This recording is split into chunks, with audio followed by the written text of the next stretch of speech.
নমস্কার বন্ধুরা, মালবিকার হেসেলে আপনাদের সকলকে স্বাগত।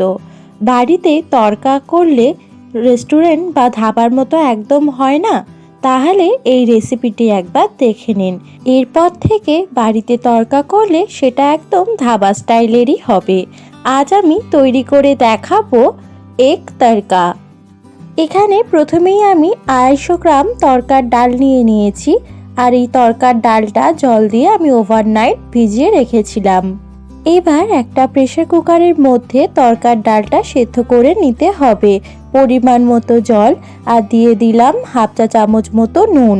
এবার সেদ্ধ করে নিতে হবে তড়কার ডালটা। প্রেসার কুকারে 2টো সিটি দিয়ে এখানে আমি তড়কার ডালটা সেদ্ধ করে নিয়েছি। এবার একটা কড়াইয়ের মধ্যে দিয়ে দিলাম সাদা তেল।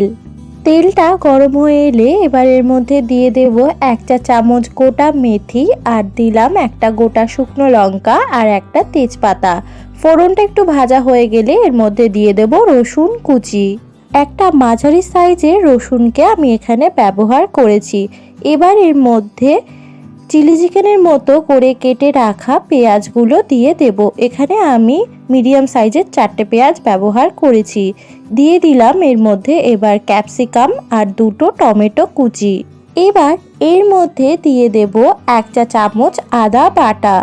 এবার সবজিগুলোকে একটু ভেজে নেব। এবার 2-3 মিনিট পরে দিয়ে দিলাম এর মধ্যে পরিমাণ মতো নুন, 1 চা চামচ ধনে গুঁড়ো, 1 চা চামচ জিরে গুঁড়ো, 1 চা চামচ শুকনো লঙ্কার গুঁড়ো আর 5টা কাঁচা লঙ্কা কুচি। এবার মশলাগুলোকে ভালো করে মিশিয়ে নিতে হবে। এবার এর মধ্যে দিয়ে দিলাম হলুদ গুঁড়ো। মশলাটাকে কিছুক্ষণ কষে নেওয়ার পর এবার এর মধ্যে দিয়ে দিলাম সেদ্ধ করে রাখা তড়কার ডাল। তড়কার ডালটা তো আগেই সেদ্ধ করা ছিল। এবার কিন্তু আর বেশিক্ষণ রান্নাটা হতে সময় লাগবে না। এর মধ্যে দিয়ে দিলাম 1 চা চামচ কাশ্মীরি লঙ্কার গুঁড়ো আর 1 চা চামচ দোকান থেকে কিনে আনা তড়কা মশলা।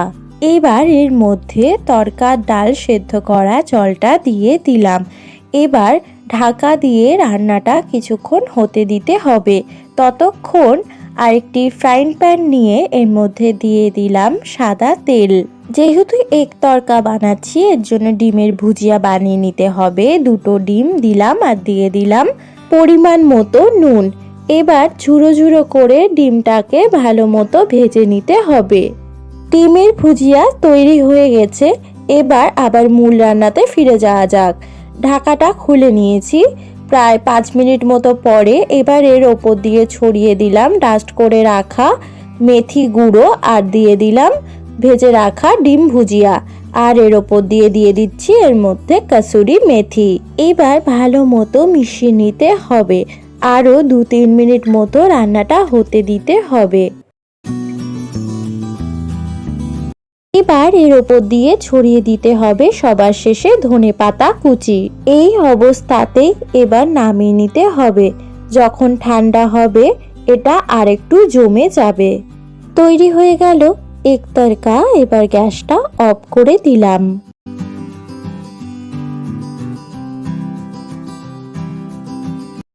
এবার গরম গরম রুটির সাথে সার্ভ করুন একদম ধাবা স্টাইলের এগ তড়কা।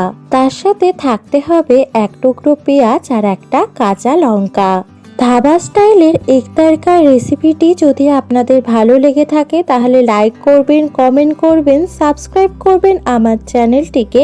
ফিরে আসবো পরের দিন নতুন কোনো ভিডিও নিয়ে। ততদিন ভালো থাকবেন। Thanks for watching.